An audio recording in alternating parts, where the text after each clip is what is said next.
আসসালামু আলাইকুম। আমাদের এই প্রশ্নটা হলো বার্ষিক শতকরা মুনাফার হার 10.50 টাকা হলে 2000 টাকার 5 বছরের মুনাফা কত হবে? তো এই যে মুনাফার যে অঙ্কগুলা এগুলো আমরা সব সময় সূত্র দিয়ে করতে সহজ মনে করি। এই জন্য আমরা এইসব অঙ্ক ঐকিক নিয়মে না করে সূত্র দিয়ে করার চেষ্টা করব। তো এখানে এই মুনাফার অঙ্কে যেমন এই অঙ্কটা করতে গেলে আমাদের যেই সূত্রটা লাগবে সেই সূত্রটা সম্পর্কে আমি আগে কথা বলি। যে এই যে মুনাফার যেই সাধারণ অঙ্কগুলো করার জন্য আমাদের সূত্র হবে I equal to N P R. তো এই সূত্রটা আমাদের কি করতে হবে, মনে রাখতে হবে। তো এই সূত্রটা কোনটা কি, আই কি, এন কি, পি কি, আর কি, এগুলো আমরা একটু বলে দিই। এখানে আই হইল মুনাফা,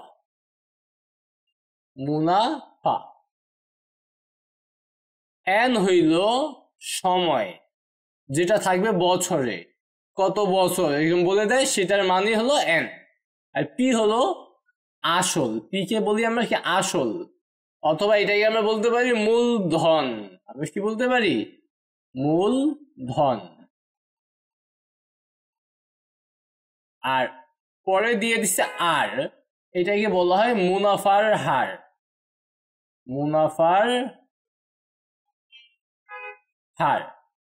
তো এই কয়টা জিনিস আমাদের খুব ভালো করে জানতে হবে।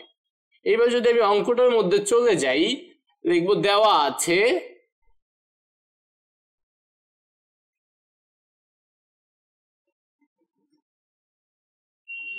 মুনাফার হার দিয়ে দিচ্ছে। তো লিখবো মুনাফার হার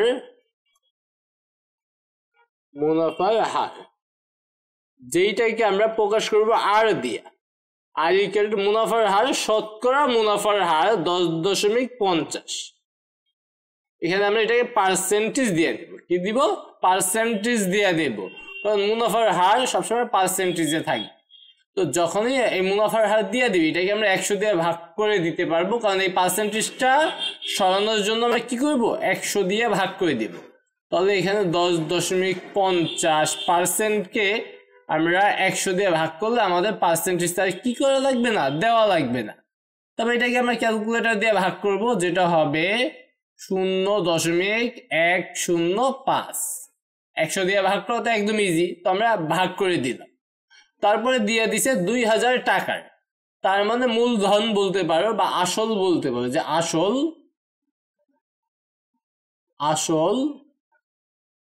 আসল হইল, যে আসলকে আমরা কি দিয়ে প্রকাশ করি, পি দিয়ে প্রকাশ করি। তাহলে পি হলো আমাদের 2000 টাকা, 2000 টাকা। তারপরে সময়টা দিয়ে দিছে 5 বছর। সময় কত, 5 বছর। সময়কে আমরা প্রকাশ করি এন দিয়া, এন ইকুয়াল টু 5 বছর।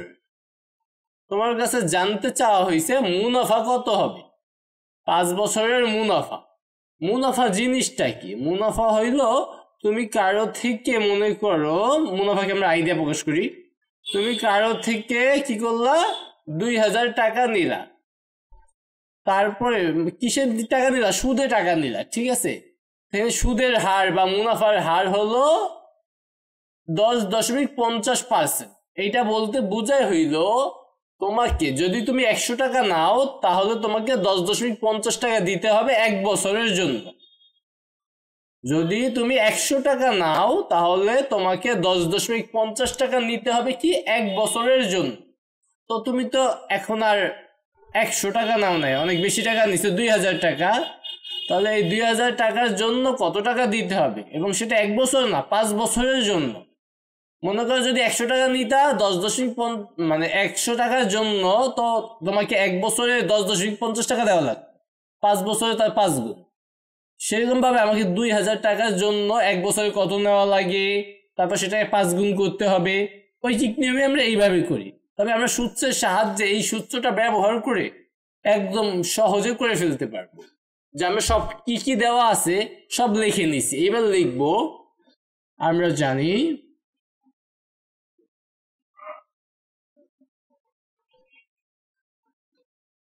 I equal to N P R. তো আই তো আমরা বের করবো, এন এর মান দিয়ে দিচ্ছে 5 বছর, তার মানে 5। পি এর মান হলো আসল মানে 2000, এবং আর এর মানটা আমরা কত পাইছিলাম? আর এর মান পাইছিলাম 0.105, 0.105। তো এটা তোমরা চাইলে হাতে কলমেও করতে পারো, আর চাইলে ক্যালকুলেটর ব্যবহার করতে পারো। তবে আমরা একটু হাতে কলমে করার চেষ্টা করবো। প্রথমে আমরা ক্যালকুলেটর মেলাবো। এখানে তিনটা শূন্য মানে 1000, 1000 দিয়ে যদি এটাকে গুণ করি তাহলে এই তিনটা সংখ্যা আমাদের দশমিকের এই সেইটা হিসাব করবে, তাহলে হয়ে যাবে কত? আমরা অন্য কালি ব্যবহার করি, তাহলে হবে 105। বুঝো, এই তিনটা শূন্যের কাজ করে ফেলছি, কারণ এই তিনটা শূন্য মানে 1000, 1000 দিয়ে এটাকে গুণ করলে হবে 105। সাথে এখানে 2 আছে, তাহলে 2 দিয়ে গুণ করলে কত হবে? এটা হবে 210। তারপর 210-এর সাথে 5 গুণ করতে হবে। 210-এর সাথে যদি 5 গুণ করি, যদি 200-এর সাথে 5 গুণ করি তাহলে হবে 1000, আর 10-এর সাথে 5 গুণ করলে হবে 50, তাহলে গুণ করলে হবে 1050, যেটা আমরা কিন্তু হাতে হাতে বের করছি। তোমরা হাতে হাতে বের করার চেষ্টা করবা। তবে এখন আমরা ক্যালকুলেটরটা ব্যবহার করি, দেখি ঠিকঠাক ভাবে আমরা বের করতে পারছি কিনা। 5 গুণ 2000 গুণ 0.105 ইকুয়াল দেই 1050। আমরা একদম ঠিকঠাক ভাবে সঠিক উত্তর বের করে ফেলছি।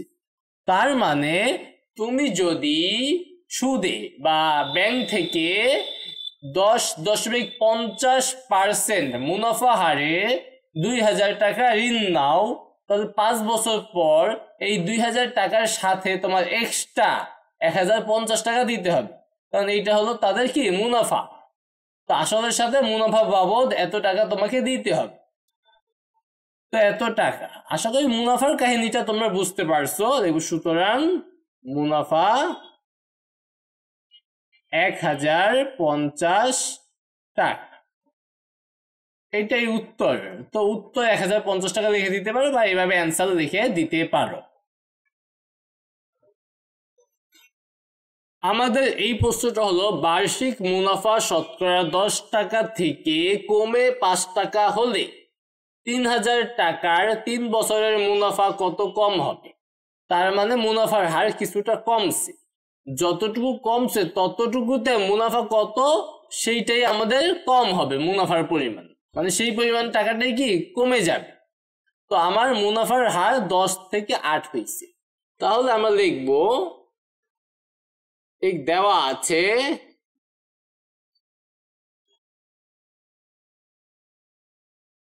মুনাফার হার হ্রাস, মুনাফার হার হ্রাস যতটুকু হ্রাস পাইছে ততটুকু দিয়ে আমরা মুনাফা কতটুকু কমবে তা বের করতে পারবো। তো মুনাফার হারের হ্রাসকে আমরা আর দিয়েই প্রকাশ করব। মুনাফার হার হ্রাস ইকুয়াল টু আর ইকুয়াল টু কত? 10 থেকে 8 হয়েছে, তাহলে আমরা লিখতে পারি 10% বিয়োগ 8%, 10% বিয়োগ 8%, তাহলে কত হবে? 2%। আর 2% তো আমরা রাখতে চাই না, তাহলে 2/100, আর 2/100 মানে 0.02। তাহলে মুনাফার হার হ্রাসের পরিমাণ পেয়ে গেছি।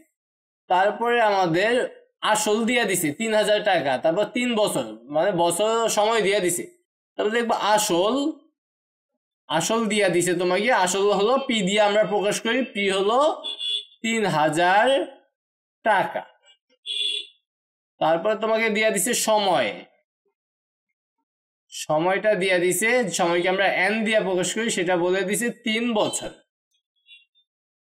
তাহলে তোমাকে প্রশ্ন চাইছে কি? দেখো, প্রশ্ন চাইছে মুনাফা কত কম হবে। আর দেখবো মুনাফা কমবে, লিখে দিই মুনাফা কমবে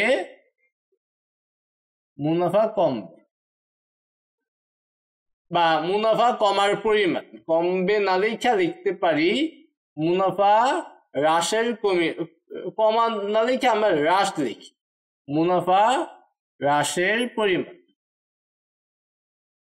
হ্রাসের পরিমাণ সেটাকে আমরা আই দিয়া প্রকাশ করলাম। সেটা আমাদের জানতে চাওয়া হয়েছে। আমরা যদি মুনাফা হার হ্রাসের পরিমাণ লিখি তাহলে আমরা কি বলছি, মুনাফার হারের হ্রাসের পরিমাণ যদি আমি লিখি তাহলে আমি কি পাবো, মুনাফার হ্রাসের পরিমাণ পাবো বা বের করতে পারবো। যদি আমাকে বলতো মুনাফার হার বৃদ্ধির পরিমাণ দিয়ে দিত তাহলে আমরা মুনাফা বৃদ্ধির পরিমাণটা আমরা বের করতে পারতাম একই সূত্র দিয়ে। তারপর দেখবো আমরা জানি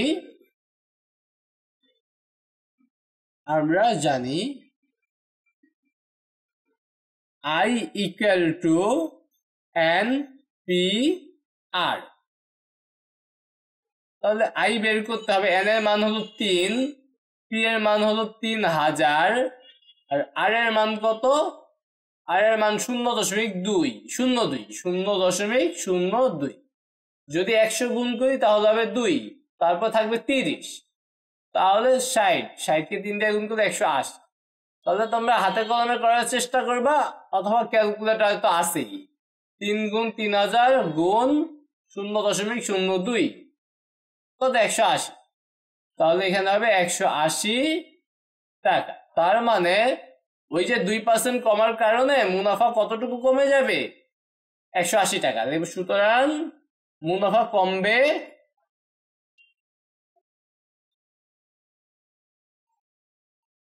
180 টাকা। এটাই হলো আমাদের উত্তর।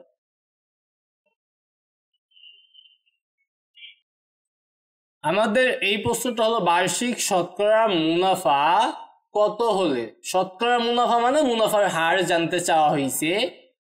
13,000 টাকা 5 বছরে মুনাফা আসলে 18,850 টাকা হয়। এখানে মুনাফা আসল নিয়ে একটা অঙ্ক। তবে মুনাফা আসল সম্পর্কে আমরা সূত্র জানি না বা শিখি, তাই এখন আমরা শিখবো, ঠিক আছে। তো মুনাফা আসল মানে মুনাফা আর আসল এই দুইটার সমন্বয়ে যে শব্দটা বা আসলের টাকার সাথে মুনাফা যোগ করলে যেটা হয় সেটাকে বলা হয় মুনাফা আসল।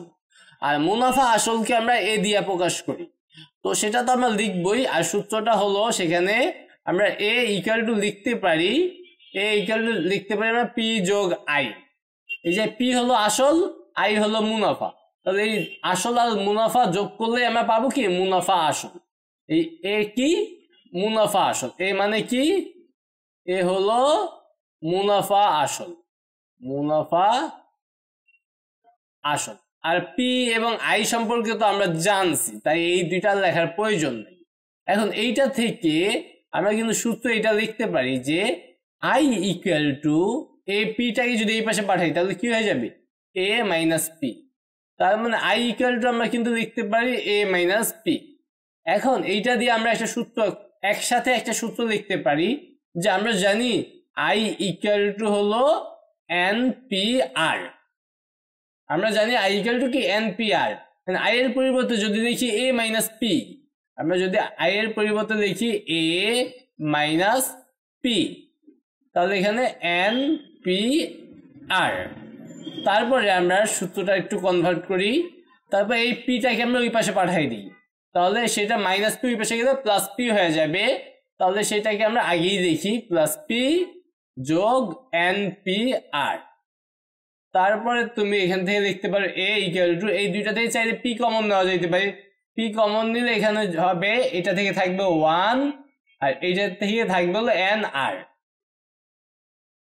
তার মানে তুমি লিখতে পারো এ ইকুয়াল টু, মানে মুনাফা আসলে অঙ্কগুলোতে আমরা লিখতে পারি যে আমরা জানি A equal to P into 1 plus NR। এই সূত্রটাও আমরা মনে রাখবো মুনাফা আসলের ক্ষেত্রে। আর ভাঙ্গা করলে তোমাকে আগে মুনাফা বের করতে হবে, তারপর তুমি মুনাফার সূত্র ব্যবহার করবা। তবে এই সূত্র দিয়ে আমরা অনেক কঠিন অঙ্ক সহজ হয়ে যায়। তাহলে আমাদের মনে রাখতে হবে A equal to P into 1 plus NR, মুনাফা আসলের অঙ্ক। এখন আমাদের কি কি দেওয়া আছে এটা দেখে নেই, আমরা অঙ্কে চলে যাই। যে শতকরা মুনাফা কত হলে, তাহলে মুনাফার হার আর এর মান চাইছে, আসল দিয়া দিছে, লিখবো দেওয়া আছে যা যা দেওয়া আছে আমরা তা লিখে নিই। আসল অথবা মূলধনও লিখতে পারো, আসলকে আমরা পি দিয়ে প্রকাশ করি। 13,000 টাকা। তারপর দিছে মুনাফা আসল বা বছর দিয়ে দিছে 5 বছরে। আমরা সময়টা লিখতে পারি, সময় হলো n, সময় n ইকুয়াল টু 5 বছর। তারপরে মুনাফা আসল দিয়ে দিছে, মুনাফা আসল। মুনাফা আসলকে আমরা কি দিয়ে প্রকাশ করি? এ দিয়ে প্রকাশ করি। এ ইকুয়াল টু হলো 18,850 টাকা। তোমার কাছে জানতে চাওয়া হয়েছে শতকরা মুনাফা কত। বার্ষিক, বার্ষিক মানে 1 বছর, ঠিক আছে। বার্ষিক শতকরা মুনাফা, শতকরা মুনাফা যেটাকে আমরা প্রকাশ করি আর দিয়া, আর ইকুয়াল টু কত। তো এটা বের করতে বলছে। এই ক্ষেত্রে আমরা কোন সূত্র অ্যাপ্লাই করবো? আমরা বলছি মুনাফা আসলের জন্য যে সূত্রটা আমি মুখস্থ করতে বলছি সেটা লিখবো, বা সেটা মুখস্থ করে সেটা আমরা ব্যবহার করব। লিখবো, আমরা জানি, আমরা কি জানি? a equal to P into bracket দিয়া 1 প্লাস এন আর। এখানে সব মান জানা আছে, শুধু আর এর মানটা জানা নাই। আর এর মানটা আমরা বের করে ফেলি। দেখি কিভাবে বের করা যায়। এখানে আমরা দেখতে পারি বা এর মান ছিল কত? 18,850, 18,850 ইকুয়াল টু এই পি এর মানটা কত? পি এর মান হলো 13,000, 13,000। এখানে 1 যোগ এন এর মান কত বছর ছিল? এন 5। তাহলে এখানে 5, এখানে 1 না লিখে 1 লিখবো। এখানে আমরা 1 লিখবো, 1, নাহলে বাংলা ইংলিশ মিলা যাবে। 1 5 আর। ওকে, এইবার আমরা এটাকে হিসাব করব। হ্যাঁ, কিভাবে এটাকে ক্যালকুলেশন করব? আমরা দেখতে পাই যেহেতু এই পাশে আর আছে, তাহলে এই 13,500 এই পাশে পাঠাই দেব। 13,500 এই পাশে গুণ আকারে আছে, ওই পাশে গেলে ভাগ হবে। ভাগ হবে মানে নিচে চলে যাবে। কার নিচে যাবে? এই পাশে যে থাকবে তার নিচে। তার মানে 18,850 ভাগ 13,000। তাহলে এখানে থাকবে 1 যোগ 5 8। এইবার আমরা কি করতে পারি? এই পাশে যা আছে সম্পূর্ণ আমরা এই পাশে লিখে ফেলি। 1 যোগ 5 আর এই পাশে যা আছে সম্পূর্ণ আমরা এই পাশে লিখে ফেলি, 13,000। তারপর আমরা কি করব? এই 5 আর রেখে দিয়ে 1কে শুধু ওই পাশে পাঠিয়ে দেব। 5 আর, তাহলে 1কে ওই পাশে পাঠিয়ে দেব, মাইনাস হবে আর কি। আগে যেটা আছে সেটা আমরা আগে লিখে নিব, তারপর মাইনাস দিয়ে এই 1 লিখ। এইবার আমরা এখানে একটু বিয়োগ করে দিব। বিয়োগ করলে আমাদের খুব ভালো একটা মান আসবে। ক্যালকুলেটর ব্যবহার করতে পারো। 5 আর ইকুয়াল টু, এখানে লসাগু হবে 13,000, এখানে 18,885 থাকবে। তারপর মাইনাস দিয়ে এই 13,000 এর সাথে 1 গুণ করলে কত হবে? 13,000। এইবার আমরা এখানে লিখতে পারি বা 5 আর, তাহলে এই 18,850 থেকে 13,000 বিয়োগ দিলে হবে 5,850, আর নিচে আছে 13,000। তারপরে আমরা কি করতে পারি? বা শুধু আর রেখে দিব, এই 5কে ওই পাশে পাঠিয়ে দিব। 5কে ওই পাশে পাঠিয়ে দিলে 5 কই যাবে? গুণ আকারে আছে, ওই পাশে গেলে ভাগ হবে। ভাগ হওয়া মানে নিচে চলে যাবে। তাহলে 5,850 আর নিচে 13,000 এর সাথে গিয়ে কি হবে? 5 গুণ হবে। এইবার এটাকে আমার অবশ্যই কি ক্যালকুলেটরের সাহায্য নিতে হবে, কারণ জটিল একটা রাশি ক্যালকুলেশন করতে হবে। তো আমরা প্রথমে এইটা চাপ দিব, তাহলে ভগ্নাংশ এসে পড়লো উপরে 5,850 আর নিচে হলো 13,000 গুণ 5। তাহলে এখানে হয়েছে 0.09, 0.09, 0.09। এই মানটা এভাবে আসবে। যদি আমরা পার্সেন্টেজে লিখতে চাই তখন আমাকে 100 দিয়ে গুণ করতে হবে। যদি পার্সেন্টেজ থেকে আমরা সাধারণে নিয়ে আসি তখন 100 দিয়ে ভাগ করি। এবার সাধারণ থেকে আমরা পার্সেন্টেজে নিতে চাই, এই জন্য কি করবে 100 দিয়ে গুণ করবে। 0.09 গুণ 100, 100 দিয়ে গুণ করলে কি হবে এককটা পার্সেন্টেজ হয়ে যায়। তাহলে 100 গুণ করা তো ইজি, দুইটা সংখ্যা আমাদের বামে নিয়ে আসবে, তো এটার সাথে 100 গুণ করলে হবে 9, তাহলে 9%। তাহলে দেখবো বার্ষিক বার্ষিক বার্ষিক শতকরা মুনাফা, বার্ষিক শতকরা মুনাফা পার্সেন্ট একদম শতকরা মুনাফা লিখলে আমাদের 9 টাকা লিখলে হয়, মানে শতকরা বলতেই তো এই যে পার্সেন্টেজ, মুনাফা 9 টাকা। যখন শতকরা শব্দটা লিখে ফেলবো তখন আর পার্সেন্টেজ দেওয়া লাগবে। আর যদি বলি আর কত, তাহলে বলতে হবে 9%। তাহলে বার্ষিক শতকরা মুনাফা 9 টাকা, এটাই অ্যান্সার। তুমি আলাদাভাবে লিখতে পারো উত্তর 9 টাকা। তো আশা করি তোমরা এই প্রশ্নের সমাধানগুলো ভালোভাবে বুঝতে পারছো।